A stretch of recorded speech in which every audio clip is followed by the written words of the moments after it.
Technical Drawing, How to Create a Side View by Anne Rush. Begin on your completed front view, which you should draw to the exact size you want it to be when it is made. This is a rough sketch I did, so it's not completely tightened up yet, but I wanted to give you some information about how to start with a front view and then bring more information to the model maker so that you get exactly what you want. In this view, one of the key details you want to do on a necklace is use your compass at 60 millimeters radius. This will give you the right scale of a necklace to work from, and it'll help you be able to measure a 16-inch necklace and then drop it down from there if you want a longer necklace. Just bring the front down and drape it more into an oval shape versus a round shape. The standard length of a costume jewelry necklace that is close to the neck is 16 inches, and most companies always put an extender on there so that the customer has some ability to be versatile with the style. On your side view, you always want to project away from your existing front view so that you maintain scale. I've seen some designers who take their side view and they draw it any place on the paper.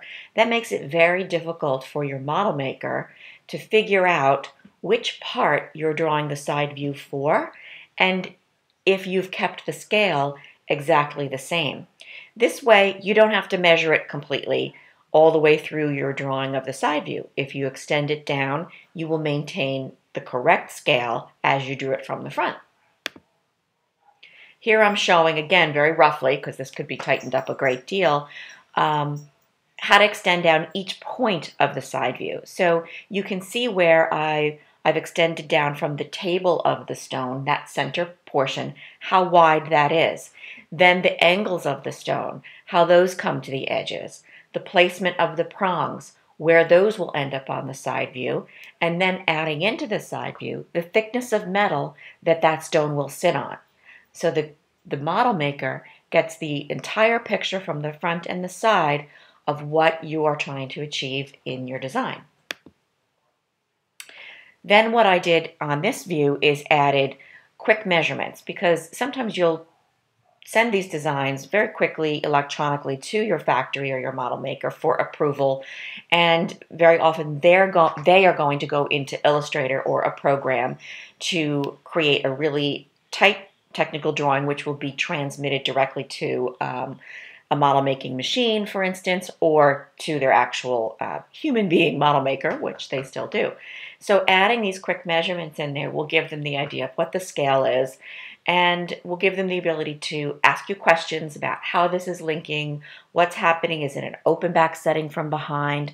That's a view that I might add later to this to show that from the back of this stone, I don't want it to be solid metal. I want a pierced opening in the back, or a design in the back, or a logo stamped on the back, so that they'll see front, side, and back, all the details you want to create this part. Gives them a lot more information and makes it simpler and quicker to execute. The other thing that's sometimes important, especially when you are getting approval on a design, is to include suggestions for price. So each company is different. They have a different pricing structure. Sometimes I'll include, the way to go all out on the left side, the A, the full double dollar sign side, or B, the single dollar sign side, to show, use chain to the back if you want to make this a little cheaper, or use stones to the back as an option. I might even do a quick sketch of having less castings in the front with stone in them, or I could space these out with a link in between to use less stones.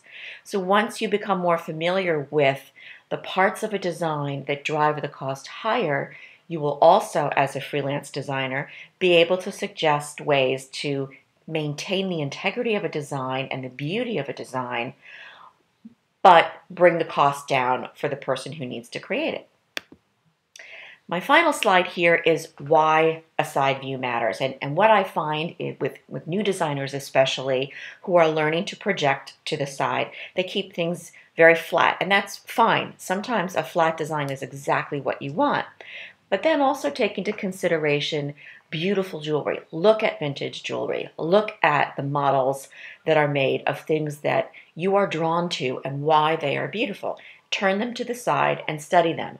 So in this case, I've learned from a number of people throughout my career how to enrich your design from the side. There's so many things you can do from the side. Tapering, for instance, is something that's very elegant. Curving, various details on the side. You might want to engrave the casting on the side, or pave something, or put a hidden detail on the back.